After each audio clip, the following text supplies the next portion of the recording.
बोलिए विष्णु भगवान की जय।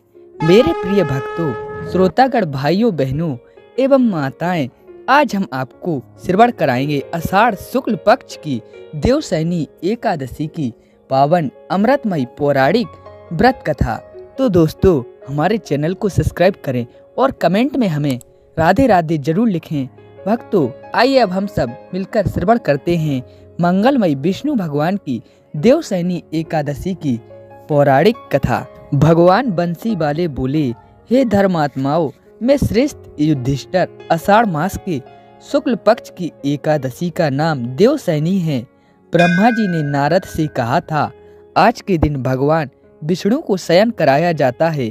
कार्तिक शुक्ला एकादशी को जागते हैं। चतुर्थ मास का व्रत इस एकादशी से प्रारंभ होता है। जो मनुष्य ब्रह्मचर्य का पालन कर चतुर्थ मास का व्रत करते हैं, वह विष्णु भगवान को प्रिय हैं। शिवलोक में उनकी पूजा होती है। सब देवता उसे मिलकर नमस्कार करते हैं। चंद्रयानी कठिन व्रत भी यही चतुर्थ मास के व्रती को समाप्ति के समय करना चाहिए। ब्राह्मणों को भोजन दक्षिणा से प्रसन्न करें। गौ का दान करें तो उत्तम है, नहीं तो गर्म वस्त्र का दान अवश्य करें। और तिल के साथ मिलाकर जो स्वर्ण दान करते हैं, वह मोक्ष और भोग दोनों को प्राप्त होते हैं। गरीबों के लिए गोपी चंदन के दान से भगवान प्रसन्न होते हैं। हल्दी के दान से गौरी शंकर जी को प्रसन्न होती हैं। और चांदी के पात्र भरकर हल्दी का दान देना वामन भगवान की प्रसन्नता के लिए है। ब्राह्मणों को दही भात का भोग लगाना चाहिए। चतुर्थ मास में एक बार भोजन करते हैं, वह स्वर्ग को जाते हैं। इस व्रत में जो तथा चावल इत्यादि अभ्यागतों को निकालते एवं खिलाते हैं तो स्वर्ग को जाते हैं। अब पद्मा एकादशी के महात्म्य की एक पौराणिक कथा है। मैं कहता हूँ, सूर्यवंश में माधांता राजा प्रसिद्ध सत्यवादी अयोध्यापुरी में राज किया करते थे। एक समय उनके राज्य में अकाल पड़ गया। प्रजा दुखी होकर भूख से मरने लगी। हवन आदि शुभ कार्य सब बंद हो गए। राजा को कष्ट हुआ।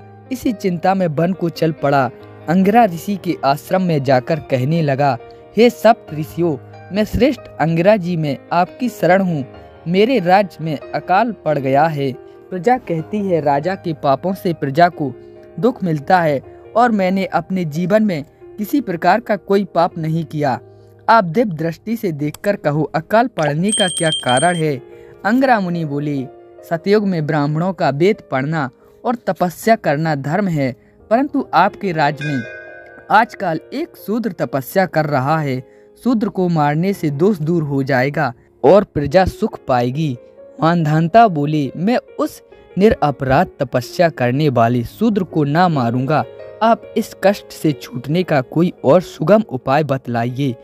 ऋषिराज बोले, सुगम उपाय कहता हूँ, भोग तथा मोक्ष को देने वाली देवशयनी एकादशी है।